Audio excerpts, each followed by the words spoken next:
Ozark Season 1. Marty and his college friend Bruce Liddell had a financial advisory firm in Chicago, and Camino del Rio was the point man in Chicago for the second biggest drug cartel in Mexico. Dell hit them up to do business, but before agreeing to anything, Marty requested to look at their financials. Marty told Dell that it looked as if someone may have been skimming from them, and there was. Lewis was not only skimming, he was an FBI informant, so Dell had him killed. Roy Petty's mother was an addict, so Agent Roy had a vendetta against the cartels. Eventually, Roy convinced Bruce to be his informant, and to make matters worse, Bruce also skimmed $8 million. Dell didn't know that Bruce was skimming, but he called him out on it, and the always talkative Bruce was silent because Dell was right. So Dell killed Bruce's girlfriend, killed Bruce's trucker, and his son. Then Dell killed Bruce, but not before Bruce told Dell that Marty had nothing to do with it. Even so, Dell was about to kill Marty, but then an Ozarks flyer fell out of his pocket, and Marty threw out a Hail Mary. He pitched the idea of washing money for Dell in the Ozarks. So that is why the Byrdes moved there. Marty had just 3 months to rewash the $8 million so as to prove that he could do it in the Ozarks. First, Marty convinced Rachel to let him invest in the Blue Cat. Eventually, she found out that he was washing money, so she cut him off. But then, Marty left her a self-incriminating voicemail so that she would allow him to continue using the Blue Cat to wash money through fake repairs. The second business that Marty used was Lickety Splits. Ruth helped Marty steal the safe from the bar, and inside of it, they found a nameless deed to the place. With the nameless deed in his own hands, the bar was effectively Marty's. Nevertheless, he paid Bobby Dean $175,000, unaware that Bobby Dean had been in business with the Snells. They were not happy with Marty taking it from him, so they killed Bobby Dean. The third way in which Marty attempted to wash money was through the construction of a new church for Mason Young. Unfortunately, the Snells were secretly distributing heroin during Mason's sermons on the water.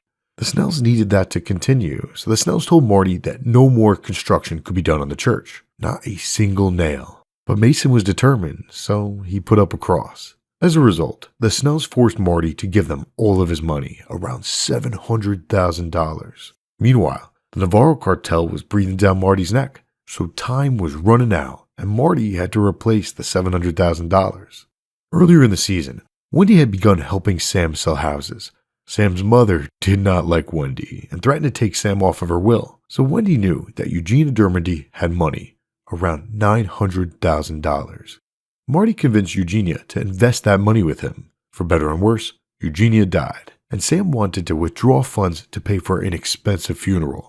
Instead, the Byrdes offered to pay him through a 0% loan, and in the process, Wendy purchased another business. We own a funeral home now.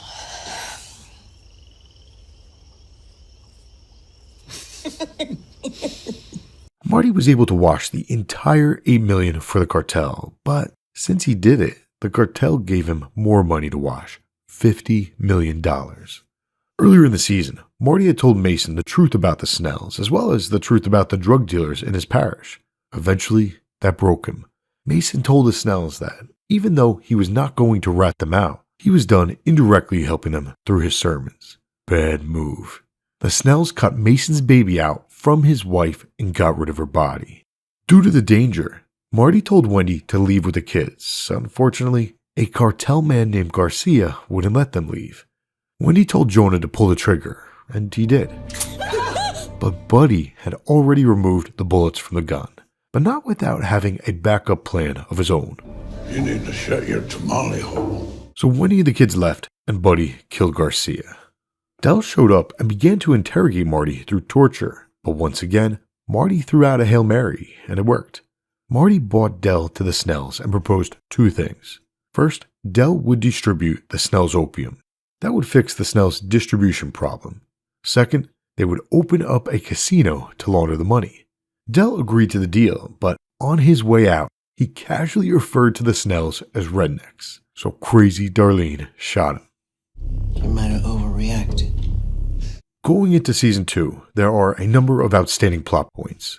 When the season began, Wendy was cheating on Marty, and Marty was spying on Wendy. On top of that, the kids were fighting with each other.